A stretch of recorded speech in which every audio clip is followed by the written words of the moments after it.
your science has proved satisfactorily to itself that time is not real. November 23, 2013.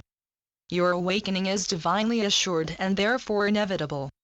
Many of you believe that the planned date for this momentous event has slipped, and slipped, and slipped.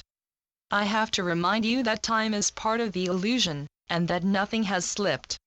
The illusion's existence was but momentary. However, humanity has attached such a strong belief to it, and to the timeline that it apparently offers as real, that it does seem that you have been waiting interminably for your moment of awakening to arrive and uplift you into eternal joy. This unfounded belief is fading. Your science has proved satisfactorily to itself that time is not real, but in the so-called real world you still have to cope with it in your daily lives. For you it is an unresolvable and mostly incomprehensible aspect of earthly life with which you just have to deal, and until you do awaken, it will remain an insoluble enigma. All of you reading or listening to this are light bearers, way showers, star seeds. You are the ones who are holding the light and the intent for humanity to awaken, and you are being successful beyond your wildest imaginings.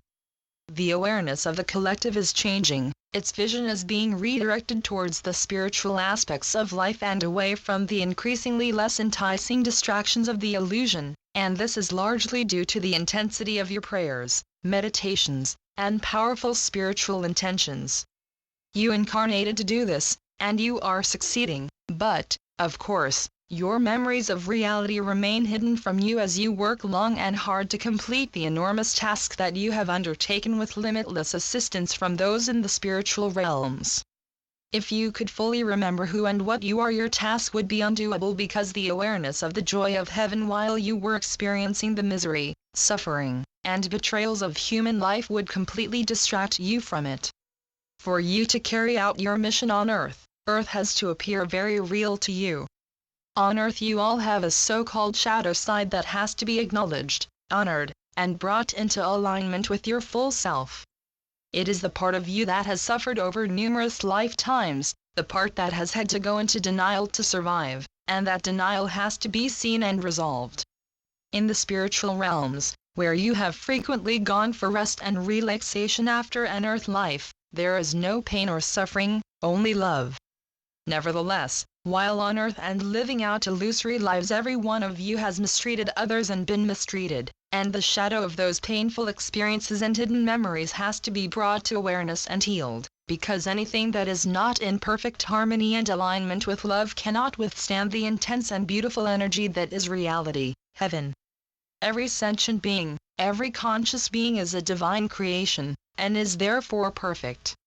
There is not even one soul who does not fit into this category of perfection, because if there was, God would not be the source of infinite love, wisdom, and truth that He is. He would be less than completely perfect, and that is so far beyond possible that it cannot even be conceived of. He is perfect, and so, therefore, is all of His creation, of which every living being is an essential and irreplaceable part. But during the games that you have been playing for eons in the illusion, you have attempted to build something that was not perfect, and in truth that too is impossible. However, because the illusion was so cleverly constructed, you are all beings of great power and majesty, creative geniuses. In fact, you managed to convince the aspects of yourselves that entered into it that it was real and dangerous. Defensive ideas were developed to protect you from the threats that assailed you as you bought into the idea of separation and individuality. Trust became a big issue, and you chose not to trust, but instead to protect yourselves from the expected betrayals of others.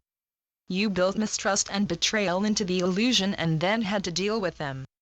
The result has been an environment in which love is rejected because it appears to make you weak and vulnerable, and it has been replaced with conditional love, which is again utterly illusory, a state in which you expect payment for it. To your children, for instance, you say, if you improve your scholastic grades we will reward you with. And of course many other examples spring readily to mind. Those, to put it mildly, less than totally loving aspects of you became your shadow side, which you then buried in denial. Many of course embraced the apparent power that they were able to wield and enjoyed using it to hurt and control others. What they could not see, because it was so deeply denied, was their own fear and pain. They thought that their power made them invincible, and that gave them a false sense of happiness and security. Eventually bodies age, their strength decreases, and uneasiness disturbs their sense of security. Their occupants then become more demanding, more inflexible, but are never satisfied. All who incarnate as humans experience power and powerlessness. You have all abused and been abused, and the only resolution to this ingrained pain and suffering is to embrace love and forgive all who appear to have abused you in any way. What is unloving can never meld and integrate with love, because only love is real. Anything else is illusory and must be released, abandoned, dissolved, so that the entity holding on to those characteristics may return home to reality, to love, to the presence of God. Only the real exists. The masks and disguises, of which dreams and illusions consist, must be discarded so that an entity can once more be and embrace its true self, the self that is eternally part of and forever connected to its source, and from which all that is illusory, unreal has fallen away. Your masks and disguises have captivated and confused you for eons, keeping you from knowing yourselves. Now is the time to release them, to open your hearts to the love that surrounds you, and to awaken into reality. With so very much love, Saul. Channeled by John Smallman. johnsmallman.wordpress.com